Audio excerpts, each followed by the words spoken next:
There's two types that I see.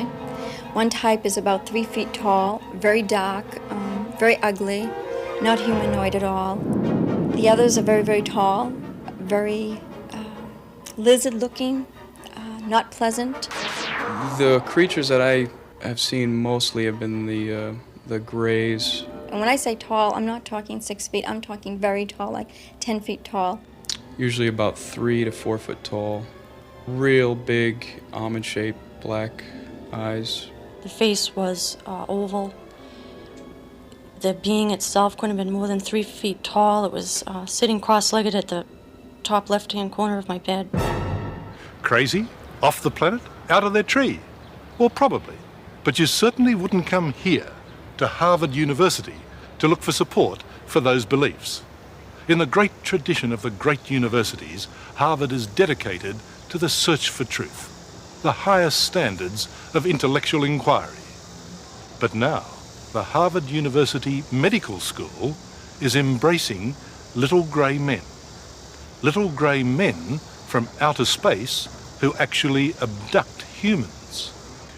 After I'd worked with 40 or 50 of these individuals, I discovered to my amazement that there simply was no psychiatric explanation of this, that something real had happened to them. Dr. John Mack is Professor of Psychiatry at the Harvard Medical School.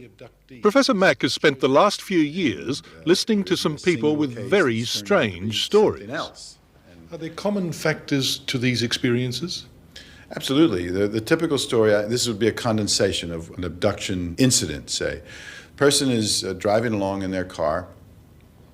They may hear a strange humming.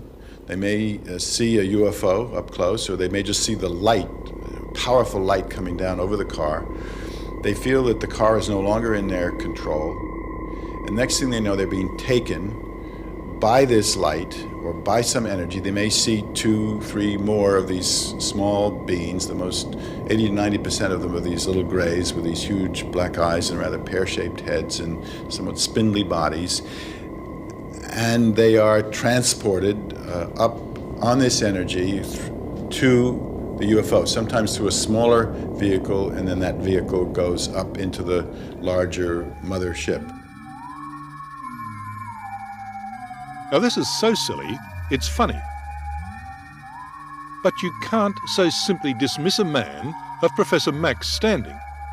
In the field of psychiatry, he's highly regarded. He won a Pulitzer Prize for his acclaimed biography of Lawrence of Arabia. And his current study of alien abduction is published by Macmillan's, a respected company, and it's a bestseller. What has happened to these people is what they say has happened to them, even though I fully recognize that that's not possible in the worldview in which they and I were raised. Well, then how is it possible? Well, that's the question, isn't it? Either we try to shrink the phenomenon into something where it, as far as I can tell, won't fit, or we're going to have to stretch our notions of the possible. Well, we shouldn't be so open-minded that we're flabby, you know. There's a certain limit to open-mindedness, and this is it. Dr. Paul McHugh is also a professor of psychiatry at the very prestigious Johns Hopkins Medical School in Baltimore. He says Dr. Mack's theories are utter nonsense. Well, Doctor, is the profession embarrassed when one of your colleagues puts forward theories like this? Oh, yes, we're very embarrassed, and embarrassed for the profession and a little worried about John himself. You know. What, he's gone off the rails a bit? Well, John is a man of great gift and great intelligence, but he's also a man who tends to take on enthusiasms, and in this time he's gone too far. We're worried about him. We hope he'll pull himself together and come back. I mean, do you think that Dr. Mack is off the rails? Off the rails? What does that mean? Well,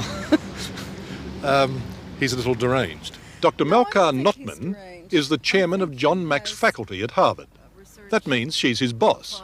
But she doesn't think that believing in little grey men is grounds for dismissal. You know, we've all had those experiences in which you decide something is utter nonsense, and then you really learn that maybe half of it is utter nonsense, and the other half you really should have paid attention to. And I think we've all had that happen, so that I think we don't want to leap in and say you've got to leave the faculty because what you're doing is, bizarre or nonsense. Doctor, do you believe that there are little grey men out there? I personally don't believe any of it. Blue men? Any kind of little grey 6 men. foot, 3 foot, 9 foot? Well, my experiences started when I was very young. I can remember as far back as 6 years old, being in my room, being, just going to bed, and then aware that there were 6 light shafts coming down through the ceiling and would stand around my bed and start turning into a human-like looking form. They do seem to be able to walk through walls and materialize. I thought for a while they were ghosts when I was younger, but these beings materialize into a physical form, so it's hard to say. They might be from another dimension, so to speak, or anything like that. This being rushed at me across the bed. She had a tool in her hand and she was performing some mysterious procedure on me. What did it involve?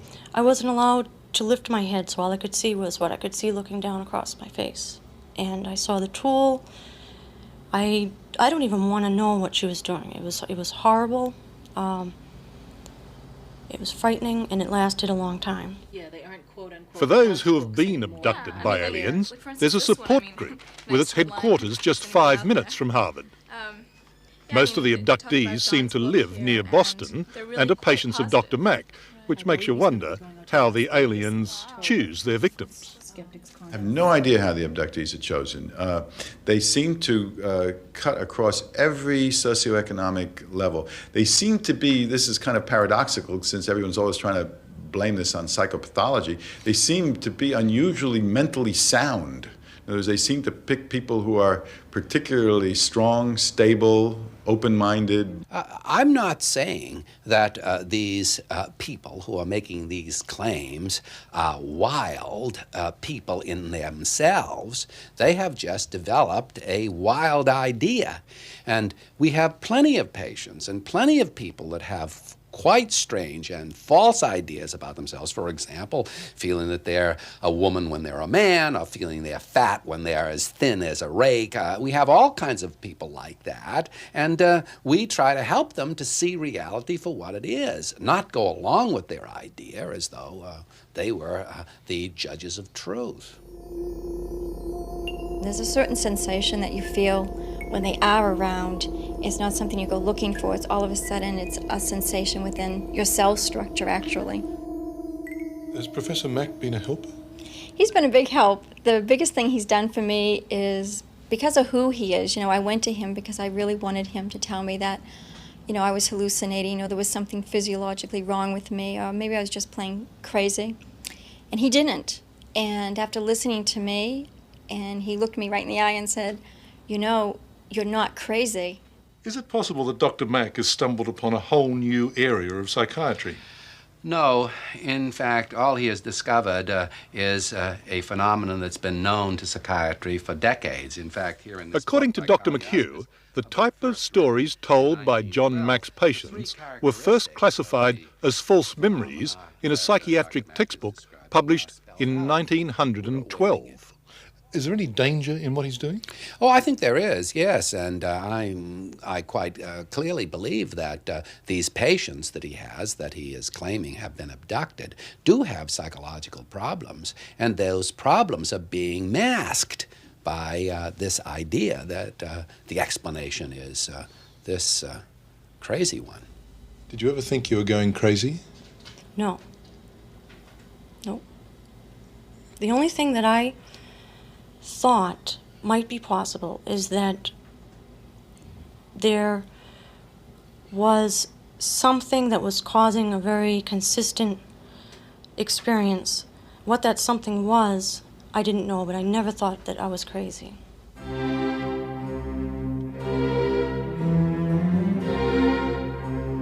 In its long and distinguished history, Harvard University has given the world some notable discoveries. It's just hard to believe, though, that aliens from outer space is one of them. John Mack may be off with the Pixies, or the aliens, but he still draws a healthy salary, and Harvard professors are never, ever sacked. Well, sir, Harvard professor or not, anyone who believes what you do would believe anything. Yeah, I mean, it's really not a matter of believing, Richard. I mean, I think to me this was utterly not possible when I first heard about it, and I didn't write about it, I didn't speak publicly about it for 2 years. This grew out of the experiences of case after case after case. So it was not like believing anything. I came cautiously, reluctantly, gradually to take this as seriously as I did. He's taken up an idea that, well, it's at its root incoherent. It doesn't make any sense. And he has no evidence for it either. The two of those things combined makes you think that John has lost it this time. In the end, Professor McHugh says it's not a laughing matter. Psychiatrists have a duty of care for their patients.